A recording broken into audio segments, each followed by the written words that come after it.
of the most important aspects of your website is going to be the main navigation. This is something that people will see on every page of your site, on their entire experience with your website. It's something they're going to see over and over and over again. So we want to make it as clear as possible and as user-friendly as possible.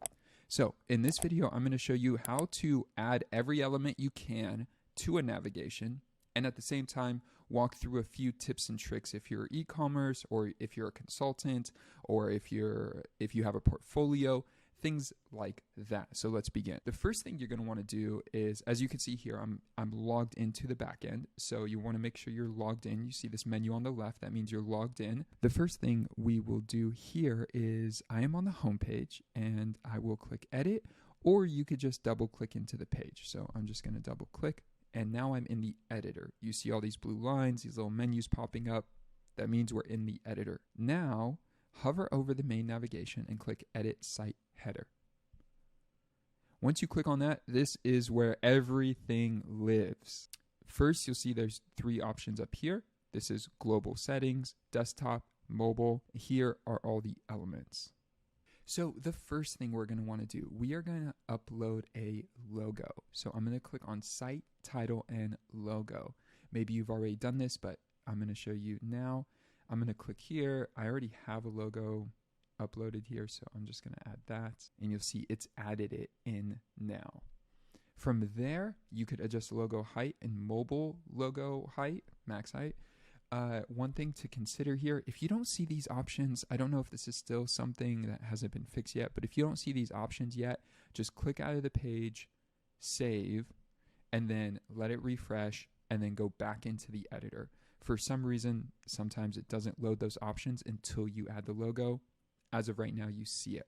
So make sure you add the logo. We're going to adjust the height in just a second here, but one thing I do want to recommend is make sure you have a site title here. Default from Squarespace is something like, I think it's your site title. So you want to make sure that's adjusted, because if not, you'll see up here it says Alexandria. Well, it'll say your site title here, and we want to make sure this is relevant and not placeholder text. So we'll fix that. Okay. And now let's adjust logo height and for desktop and mobile. Now, if this is your first time building a website, chances are you may want the logo to be a bit bigger than it should be. I would err on the side of caution for size. Oftentimes, I see new websites make their logo a bit too big. I would recommend even this is too big. So let's play with it. Let's try 70. I think 70 is just about right. Maybe a little bit tinier, but it's just about right. It's probably closer to an upper max for the desktop experience. So for mobile, if I adjust the number here, you don't see any difference. It doesn't trigger any type of response. So what you'll need to do is actually go up here and click on Mobile Preview, and then get back into the editor, and then go back to Site Title and Logo. And then here, if you make adjustments, you'll see it. So it's a bit unfortunate how it's set up, but that is that. And I'm going to go to 50. Let's just say that. It seems like it's pushed over a little bit too much right now. We could figure that out in a different video, but for now, everything is set up. They do have an option here where you could upload a logo just for the mobile experience. So if you just want to upload your icon, maybe your logo is really long or it's really big or it's hard to see on mobile, well, you can upload natively a second logo here and adjust the size as well. But in this case, I'm going to keep everything as it is and go back. Now, let's go back to the desktop experience and click Edit Site Header again. Now we're going to talk about elements. This is where you really can adjust your menu for your experience. So if you're a consultant, highly recommend having a button. If you're e-commerce, highly recommend having a button. If you're a portfolio, you may not need a button. The button may be a little bit too loud. If you're a photographer showing off your portfolio and you're trying to land work, you may add a button. It really depends on the style of work you do and what you're trying to bring to life. Following, you also can add social links, and if you're e-commerce, you definitely want to add a cart. If you don't add the cart, what ends up happening is the cart will just pop up in the bottom right-hand corner if somebody does put something in their cart. But I do recommend putting it in the main navigation. So let's take a look at this all. We're going to add all of the features, walk through it pretty quickly here on what the different options are, and go from there. So for a button, I'm going to turn that on. You'll see I had this default text saved from a previous video I made. Let's just do contact us. And then here, I'm just going to do this. If you want to add a link, if you just type in /, you could link to any of your pages. You do not need to add the entire URL, just /. Whatever page it is will take them to the correct page, and we're good to go. Next is social links. So we will add social links here. You'll see you could adjust the size. Nothing showing up because I don't have any social links. Let's click edit social links. Here you could add links. So I'm going to do this.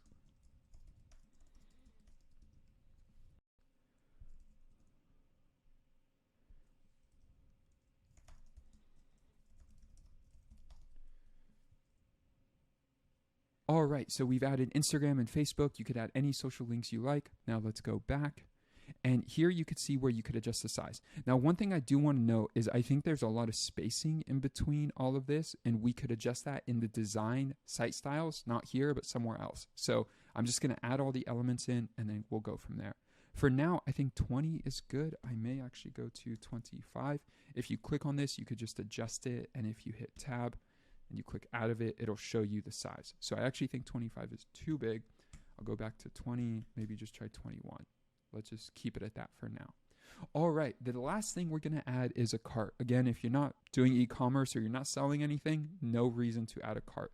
But you could add a cart there. You could adjust the icon size as you like. I think 25 is good. And because of that, if I click in here and I click the up arrow on my keyboard, I could adjust it one at a time and see what it looks like. I feel like 25 is too big. 23. I like keeping whole numbers. I like organized and clean. 23 is a random number, but for now, I'm going to keep it at that. Okay, so let's talk about colors, fixed position, fixed header style. Okay, so these three kind of all work together. Let's talk about colors. First of all, there's transparent. What transparent means is you could see the background for the navigation. Now, there's this interesting relationship between whatever color this section is. So if I click here and I go to colors, and I click light 2, do you see how the navigation just changed? So there's an interesting relationship between the first section of a page and the navigation, especially if you use transparent. So that means on every page, it may possibly look a little bit different. As I click through these, you'll see that it's adjusting and changing as I go, because all of these have different color settings for the main navigation, because right now it's set to transparent, so it's inheriting whatever background settings are for this section. So if you want to play with colors and things, you're going to want to do that here for the main navigation if you use transparent. But let's go back and try a few things out. So first thing is if I click on colors and I click out of transparent, you'll see here it gives me full options on the different styles. So now I'm going to set one style for all pages across my website. So if I change it on the home page, it's going to change it on the about page. If I change it on the about page, it's going to change it on the articles page, whatever that may be. So let me go back, accidentally clicked out. Let me hit colors. So you'll see here, when I start playing with these colors, it'll give me different options, and you'll see how the navigation works and how it will look. So let's say, for example, you really like this style navigation and the look and feel, but you want all these elements to be white instead of black. Well, you could change that in the design site styles, which we'll touch on at the end of the video. But for now, I am going to keep it transparent. And then if I go back, what you'll see here is for fixed position and then fixed header style. Let's click out of this. We're going to hit save and take a look at what that means. So fixed position is this. As you see, as I scroll down, the menu stays at the top. So anywhere I go on the page, it's always there. All right, so fixed position, that's what we just looked at. Fixed header style was basic. So that means it just sits there the whole time. The other option is scroll back. So let me click on scroll back. Let me click out of this. And then one last thing I'm going to change is I'm going to change this to this setting here. I like this one more. So I'm going to save it, and you're going to see here, As I scroll down, the menu disappears. So the navigation is gone. It's just hidden. But if I start scrolling back up, well, it pops up again. So anywhere on your page, it'll start to pop up once somebody scrolls back down the page. So if they're trying to go back to the top of the page, the navigation will show up. If they're enjoying themselves as they're going down, it'll disappear. Personally, I'm not the biggest fan of that feature. I think it works great sometimes and sometimes it doesn't. Just depends on the site. My recommendation, keeping it fixed, basic, for 80% of websites is a great option. So let's go back and do that now. I'm going to go to edit site header. I'm going to do fixed position and I am going to do basic. So that is part 1 of this video. We've just gone over all the global styles that you can adjust for the main navigation and getting all the elements in. Now let's adjust desktop and mobile to the experience we want. So I'm clicking on desktop now. There are a few options here that we're going to talk about. First thing is the layout. This is really important. I think the layout that works the best is the one you're looking at right now. Most people understand this layout. As soon as they come to the site, they know the logo is top left. The call to action is top right. It reads like a sentence. It's very clear, very user-friendly. People know what to click on, what's accessible, all of that. But if you want other options and other things to try, you have other options. So you could see here, if I click here, it'll put the menu closer to the logo. Here, it'll be center. And then here, it'll adjust the menu and the logo. So the logo is center and the menu is off to the left. Again, all these styles are great. I think they all work really well. If you're a consultant, highly recommend this. If you're e-commerce, you could do something like this or something. I think any of these 3 options work really well. And in between that, this is probably the one I recommend the least. People often do this because they like their logo a lot and they want their logo to be very big and prominent. But to me, there's a lot of wasted space. And when you're talking about somebody visiting your website and they know nothing about you and they're just learning about you, you want to make things as easy and accessible as possible. So wasting space for the navigation is not ideal. There's a lot of dead space up here, all up in here. So I recommend any of the other navigation setup. So for now, we'll set it here and then go back. Now they have a few other options. There's this width that's full or inset. You'll see here, it just adds extra padding to the sides. Inset could work if you're trying to keep a narrow page width, but for now, I would just recommend full. So let's talk about padding. Vertical padding, element spacing, and link spacing. What are these 3 things? Let's play with it. So vertical padding, as you adjust this, how much space is above and below the elements. And I think out of the box, the 2 is great. I think 1.6 could work as well for the navigation. It just depends on what you have.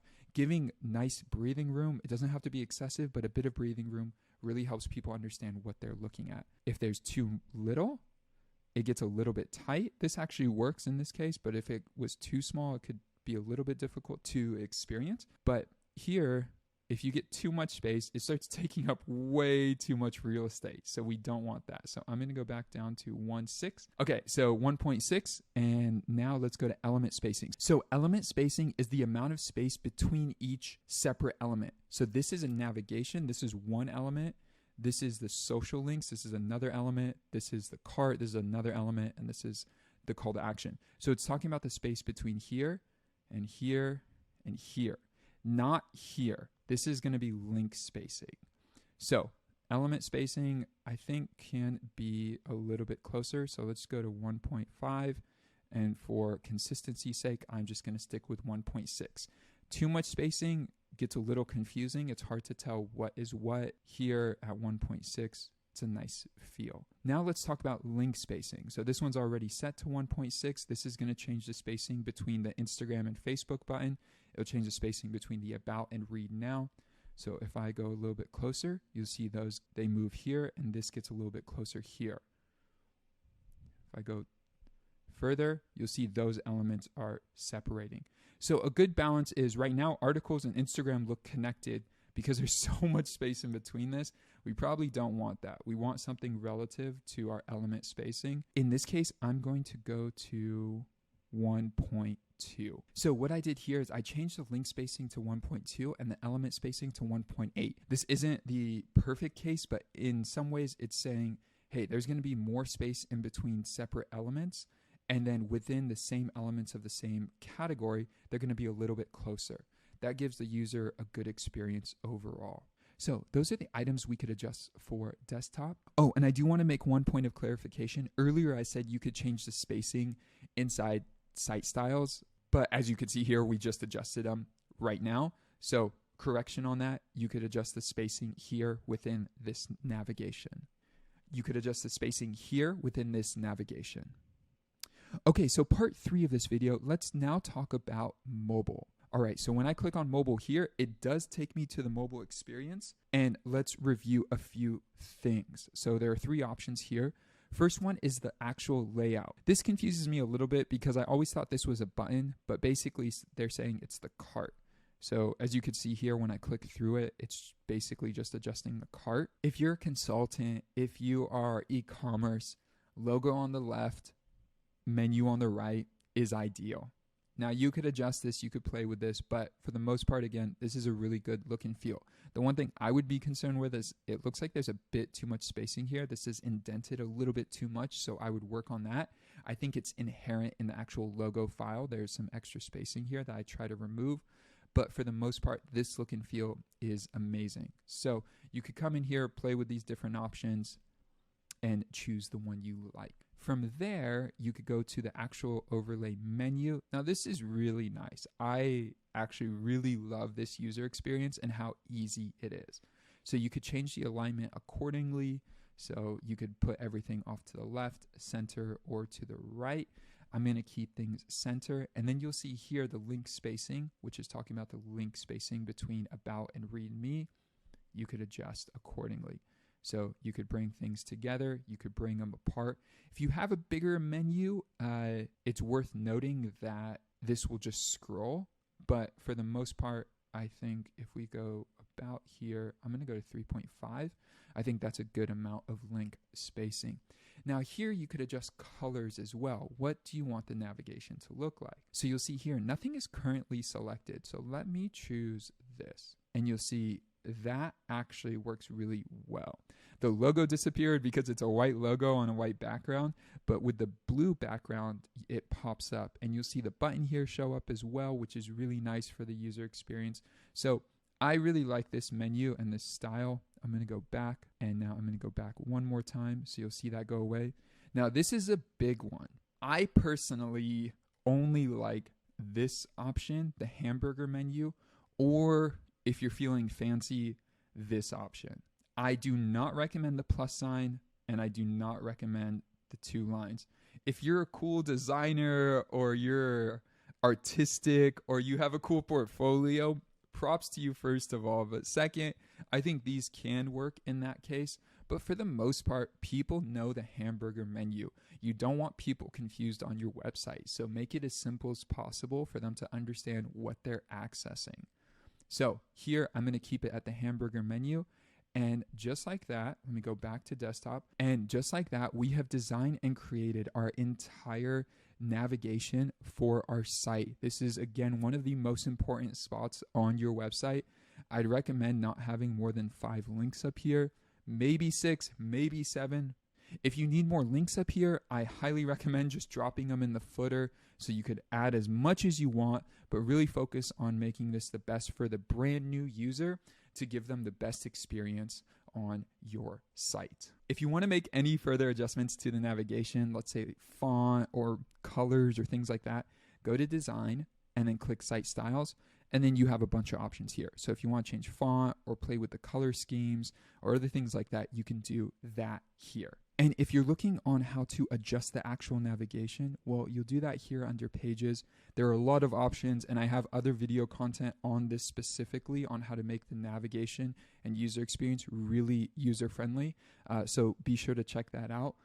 But for this video, we are good to go. You have a navigation set up for desktop and mobile and everything in between.